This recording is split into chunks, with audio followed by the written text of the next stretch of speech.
Breaking news में आपका स्वागत है। आपके साथ मैं हूं अंशिका पाठक। शुरुआत करेंगे बड़ी खबर के साथ। भोपाल से आ रही है। जनसंपर्क विभाग में बड़ा फेरबदल हुआ है। विवेक पोरवाल नए जनसंपर्क आयुक्त बनाए गए हैं।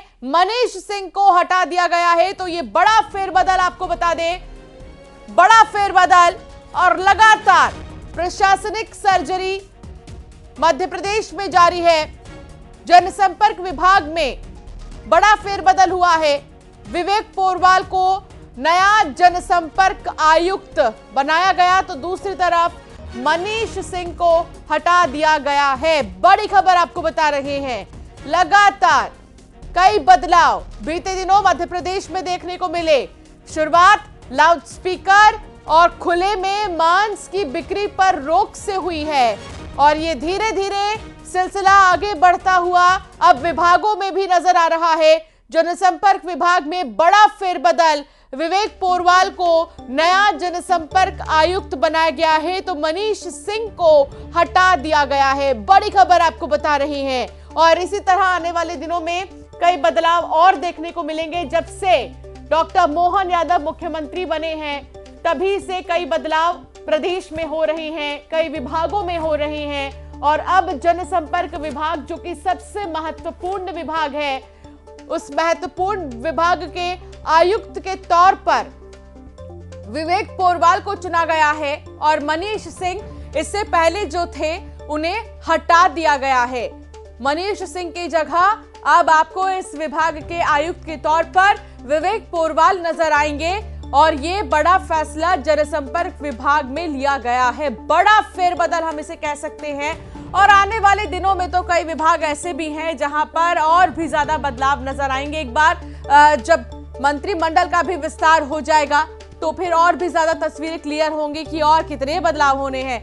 वासु सहयोगी साथ जुड़ गए हैं। वासु, एक बड़ा फेरबदल देखने को मिला है। आने वाले दिनों में उम्मीद की जा सकती है कि और भी कई विभागों में इसी तरह बदलाव देखने को मिलेंगे।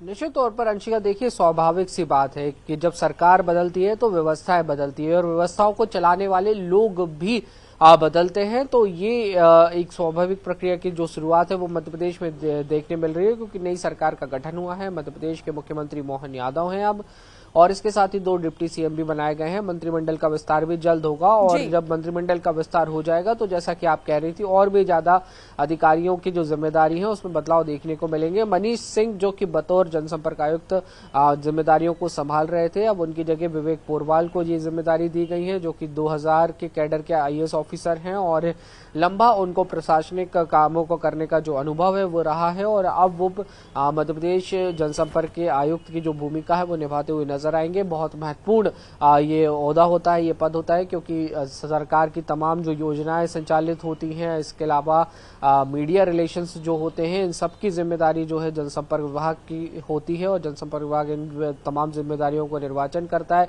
योजनाओं के प्रचार प्रसार की जो जिम्मेदारी है वो इस महत्वपूर्ण विभाग के पास होती है और यही एक सेतु का काम भी करता है जनता के बीच में और सरकार के बीच में। जो सरकार की योजना है वो जनता तक बेहतर रूप से पहुंच सके, उनका बेहतर रूप से क्रियान्वयन हो सके, इन तमाम बातों को लेकर जनसंपर्क विभाग की ओर से लगातार एडवाइजरी जारी की जाती हैं। अलग अलग एड कैंपेन्स जो हैं वो चलाए जाते हैं प्रचार प्रसार करने का और लोगों को जागरूक करने का काम किया जाता है। बहरहाल ये जो तस्वीर है कि जो ब्यूरोक्रेसी है उसमें परिवर्तन होते हैं और आने वाले समय में कुछ और बड़े परिवर्तन भी जो है वो देखने को मिल सकते हैं। जी बिल्कुल, आपने ठीक कहा कि ये स्वाभाविक है और इस तरह के परिवर्तन तो होते ही रहते हैं और आगे देखना होगा कि कौन से परिवर्तन होने वाले हैं। बहुत शुक्रिया वासु जानकारी साझा करने के लिए। खबरों में आगे बढ़ेंगे और बात करेंगे छत्तीसगढ़ की, जहां यहां पर भी प्रशासनिक सर्जरी देखने को मिली और पी दयानंद अब विष्णुदेव साय के सचिव होंगे। बड़ी खबर आपको बता रही है। विष्णुदेव साय के सचिव होंगे पी दयानंद। 2006 बैच के आईएएस अधिकारी हैं। सुभाष राज को ओएसडी बनाया गया है सीएम का। रविकांत मिश्रा, उमेश अग्रवाल भी अब ओएसडी का दायित्व संभालेंगे। निजी सचिव बनाए गए हैं दीपक अंधारे। तो कई नए चेहरे आप देखेंगे, लेकिन सबसे बड़ी बात जो सचिव है, सचिव के तौर पर पी दयानंद होंगे। आकाश हमारे संवाददाता साथ जुड़ गए हैं। आकाश, अब पी दयानंद सचिव होंगे विष्णुदेव साय के, इसके अलावा 3 ओएसडी। कुछ प्रोफाइल भी बताइए इनके बारे में कि आखिर कितने आइडेंटिफाइड चेहरे हैं ये, और इसके आगे बदलाव और कितने देखने को मिलेंगे। जी बिल्कुल, देखिए सीएम शपथ ग्रहण के साथ ही ये कहा जा रहा था कि अधिकारी बदले जाएंगे। लगातार बीजेपी भी इस पक्ष में थी कि जो बड़े पदों पर जो अधिकारी हैं जो कांग्रेस सरकार में रहे हैं वो बदले जाए। अब मुख्यमंत्री के सचिव बदल दिए गए हैं। इसके साथ ही पी दयानंद को मुख्यमंत्री के सचिव का जो है प्रभार दिया गया है। बता दें कि पी दयानंद अभी चिकित्सा शिक्षा विभाग के सचिव हैं। इसके साथ ही वो कलेक्टर रहे हैं, कई जिलों के प्रमुख पदों पर दायित्व संभाल चुके हैं। 2006 बैच के वह आईएएस हैं। उनका काम करने का तरीका भी बिल्कुल अलग है। एक तरीके से बड़ी कसावट के साथ वो काम करते हैं, नियम के साथ काम करते हैं। तो ऐसे में हमेशा ही किसी भी सरकार में हो वो काम के लिहाज से गुड बुक में रहे हैं। तो इस लिहाज से उन्हें बड़ी जिम्मेदारी दी गई है, सीएम का सचिव बनाया गया है। इसके साथ ही जो निज सचिव है ओएसडी हैं वो रविकांत मिश्रा को बनाया गया है। इसके साथ ही अन्य अधिकारियों को भी जिम्मेदारी दी गई है। आगे भी जो है कई बदलाव होंगे, अभी उसके लिए भी प्रक्रिया चल रही है। जी लगातार ये प्रक्रिया क्योंकि अभी भी जारी है, देखना होगा कि और कई चेहरे आने वाले समय में छत्तीसगढ़ में एक बड़ी भूमिका में नजर आएंगे, एक बड़ी जिम्मेदारी के साथ नजर आएंगे। आकाश, शुक्रिया जानकारी साझा करने के लिए। खबरों में आगे बढ़ेंगे, बात करेंगे मध्य प्रदेश के मुख्यमंत्री डॉक्टर मोहन यादव की लगातार बैठकों का दौर जारी है और आज 3 विभागों की समीक्षा बैठक करेंगे। मंत्रालय में समीक्षा बैठकें होंगी, लोक निर्माण विभाग की बैठक लेंगे, राजस्व विभाग एवं किसान कल्याण की समीक्षा करेंगे, कृषि विकास विभाग की भी वो समीक्षा करते हुए नजर आएंगे। तो लगातार एक्शन में है डॉक्टर मोहन यादव, मुख्यमंत्री मध्य प्रदेश के। बैठकों का दौर जारी है और आज 3 अहम विभागों की वो बैठक लेंगे, साथ में ही वो बैठक करेंगे और तीनों ही विभाग बहुत ही ज्यादा जरूरी है। कृषि विकास विभाग की वो समीक्षा करेंगे, किसान कल्याण की समीक्षा करेंगे, इसके अलावा लोक निर्माण विभाग की भी वो बैठक लेंगे।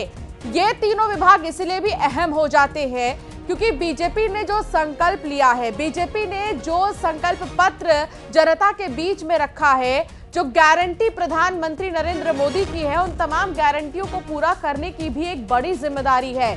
उन गारंटियों को पूरा करने की बात मोहन यादव कह चुके हैं और इन मंत्रालयों के साथ की मीटिंग बेहद अहम हो जाती है। वासु लगातार जुड़े हुए हैं। वासु, आज 3 महत्वपूर्ण विभागों की बैठक होगी, मुख्यमंत्री मोहन यादव ये बैठक लेंगे, कितनी अहम है?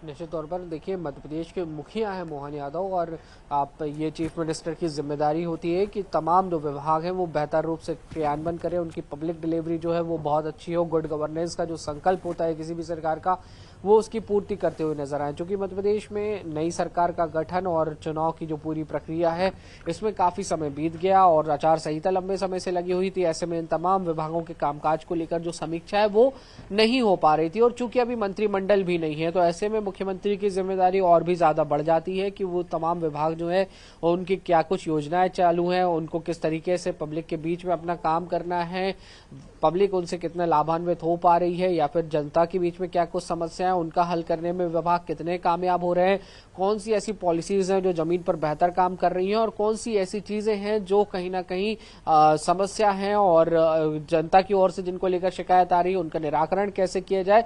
इन तमाम बातों को लेकर मोहन यादव जो है वो समीक्षा करेंगे और इन तीनों ही जो संबंधित विभाग हैं उनके जो आला अधिकारी हैं उनको इस बैठक में बुलाया गया है। अभी तक का विभागों का पूरा खाका वो मुख्यमंत्री मोहन यादव के सामने रखेंगे और उन पर मोहन यादव जो है विशेष दिशा निर्देश देते हुए नजर आएंगे। जैसे कल हमने देखा मोहन यादव ने तमाम बड़े विभागों की जो है वो समीक्षा की, जिसमें मुख्य रूप से अगर आप नगरीय प्रशासन की बात करें तो वहां पर जो तमाम ऐसी योजनाएं थी या जो ऐसे नियम थे जिनमें थोड़ी सी लेट लतीफी होती थी उन्होंने निर्देश दिए कि सारे काम जो है वो जल्द से जल्द होने चाहिए।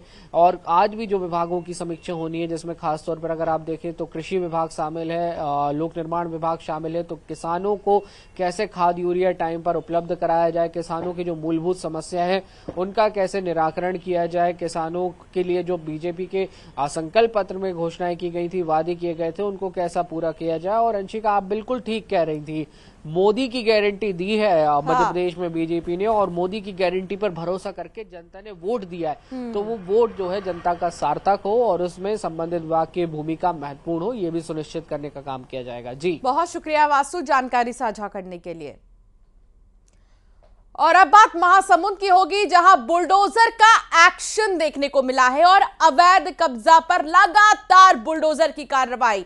पिथौरा सड़क के पास बुलडोजर चला है, अवैध दुकानों घरों को खाली किया गया है। सड़क के दोनों तरफ 40 फीट खाली किया गया है। राजस्व नगरपालिका पुलिस ने कार्रवाई की है। तो देखिए मौके पर मौजूद है तीनों ही विभाग के लोग, और ऐसे में यहां पर जो अतिक्रमण एक तरह से अवैध तरीके से कब्जा किया जा रहा था, दुकानों को लगाया गया था, इन तमाम दुकानों को भी खाली करा दिया गया है और सड़क के दोनों तरफ 40 फीट खाली कराया गया है।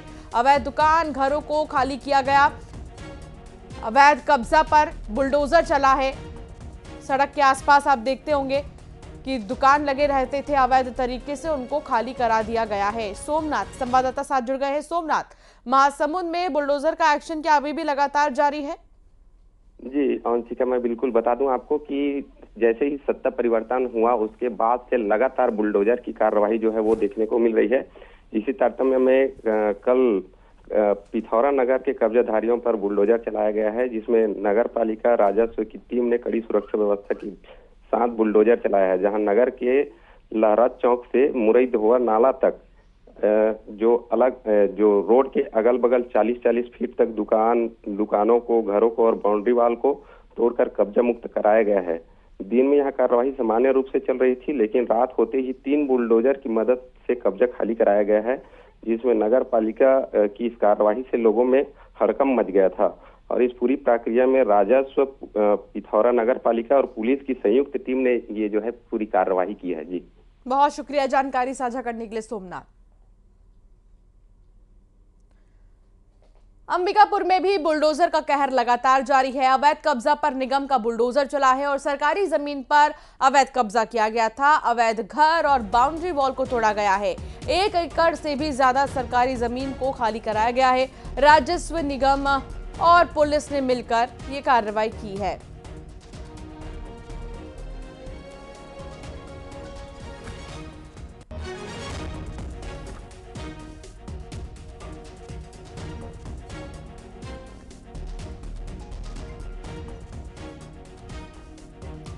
अवैध कब्जा पर बुलडोजर का एक्शन, घर और जो बाउंड्री वॉल्स बनाए गए थे उनको भी तोड़ दिया गया है, ध्वस्त किया गया है।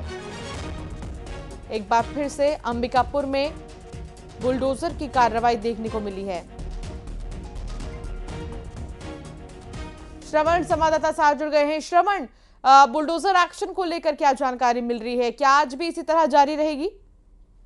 जी देखिए, लगातार जो है नगर निगम जो अवैध जो कब्जाधारी हैं, जो शासकीय भूमि पर कब्जा किए हैं, उन पर लगातार बुलडोजर की कार्रवाई कर रही है। और यही जो है कार्रवाई गांधीनगर क्षेत्र में देखने को मिला, जहां 1 एकड़ से अधिक जो शासकीय भूमि पर जो काबिज किए थे, उनको राजस्व टीम, नगर निगम और पुलिस वहां पर पहुंची और बुलडोजर के जरिए उनको कब्जा को हदमुक्त कराया गया। और ये जो कार्रवाई है वो लगातार देखने को मिल रही है, जहां जहां नई सरकार बनने के बाद जो अवैध कब्जा किए हुए हैं उन पर कार्रवाई कर रही है। जी बहुत शुक्रिया जानकारी साझा करने के लिए श्रवण।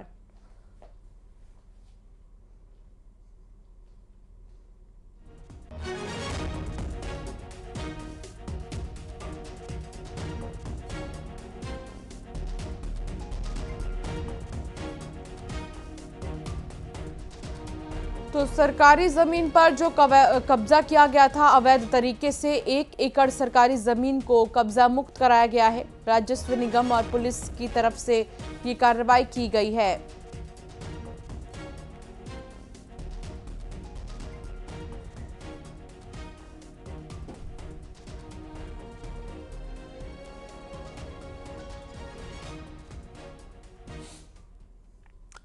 कोरोना के नए वेरिएंट को लेकर मध्य प्रदेश में अलर्ट जारी किया गया है और आरटी-पीसीआर और रैपिड जांच के निर्देश दिए गए हैं। सभी अस्पतालों में जांच की व्यवस्था की बात की गई है। निर्देश जारी किए गए हैं कि सभी अस्पतालों में जांच की व्यवस्था हो। संदिग्ध मरीजों के नमूनों को जीनोम सीक्वेंसिंग के लिए लैब भी भेजा जाएगा। आम लोगों से भी कोविड नियमों का पालन करने की अपील की जा रही है और तमाम लक्षण वाले मरीजों की मॉनिटरिंग के साथ पोर्टल पर जानकारी भी दर्ज होगी, जिससे कि आपको समय समय पर जानकारी मिलते रहे कि कौन सा वेरिएंट तेजी से फैल रहा है। वासु चौरे संवाददाता साथ जुड़ गए हैं। वासु, एमपी में नए वेरिएंट को लेकर अलर्ट जारी किया गया है और क्या कुछ दिशा निर्देश जारी किया गया? बिल्कुल, देखिए मध्य प्रदेश में कोविड के नए वेरिएंट को लेकर, कोरोना को लेकर जो अलर्ट है वो जारी कर दिया गया है और इसके पीछे की वजह बिल्कुल साफ है कि कोविड के प्रकोप से हम सब लोग गुजर चुके हैं और भली बातें जानते हैं कि कितना गंभीर रूप ले सकता है। इसलिए जो अभी एक वार्निंग अलार्म की तरह कोविड के जो नए केसेस हैं वो सामने आ रहे हैं। इंदौर में कोविड की दस्तक हो गई है और अब पूरा जो प्रशासन है वो अलर्ट है। सभी अस्पतालों में RT-PCR और रैपिड टेस्ट जो है वो कराए जाएंगे।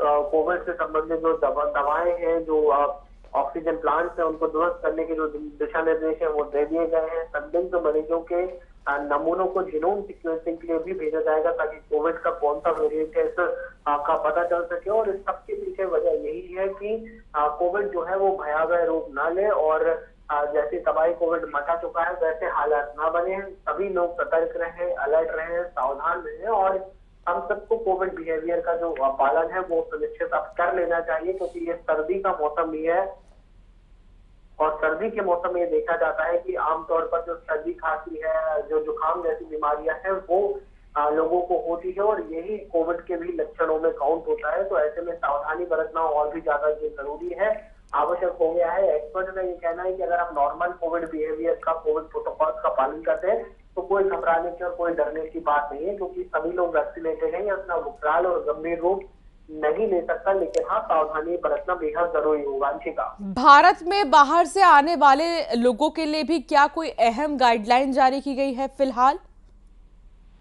देखिए, जो संदिग्ध होंगे उनके लिए गाइडलाइंस है, उनके RT-PCR टेस्ट जो है वो कराए जाएंगे। कोविड के लक्षण वाले मरीजों की मॉनिटरिंग होगी और इसके साथ साथ जो पोर्टल सेंट्रल गवर्नमेंट के, स्टेट गवर्नमेंट के, उस पर भी इन लोगों की जो जानकारी है उसका अपडेशन करना होगा ताकि इन तमाम लोगों की जो प्रॉपर मॉनिटरिंग है वो हो सके। और अगर किसी को कोविड होता है तो उसे क्वारंटीन रहना पड़ेगा, उससे लोगों को संपर्क में नहीं आने दिया जाएगा ताकि ये जो बीमारी है इसका जो खतरा है और भी ज्यादा ना बढ़े और भी ज्यादा ना फैले। जी वासु, बहुत शुक्रिया जानकारी साझा करने के लिए। तो इंदौर में भी कोरोना के 2 मरीज मिले हैं। कोरोना संक्रमित 2 मरीज सामने आए हैं। दोनों मरीज एक ही परिवार के बताए जा रहे हैं और हाल ही में वो मालदीव से लौटे थे। महिला अभी स्वस्थ है, हालांकि पुरुष को होम आइसोलेशन में रखा गया है। स्वास्थ्य विभाग भी अलर्ट है।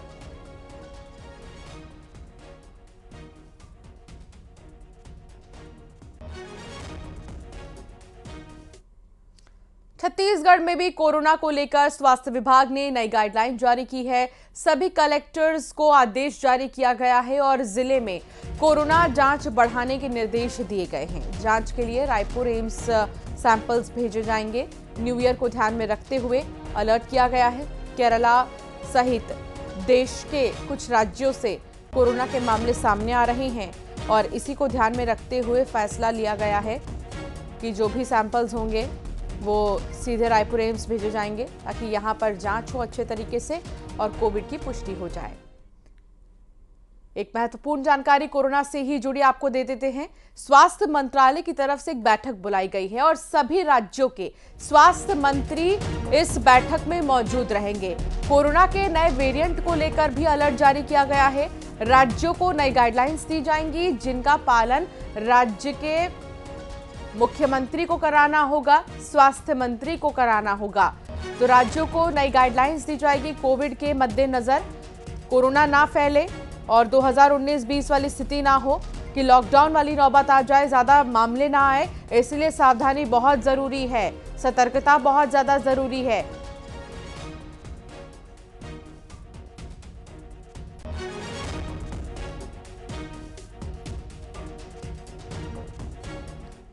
चलिए एक नजर खबरों की 2020 पर।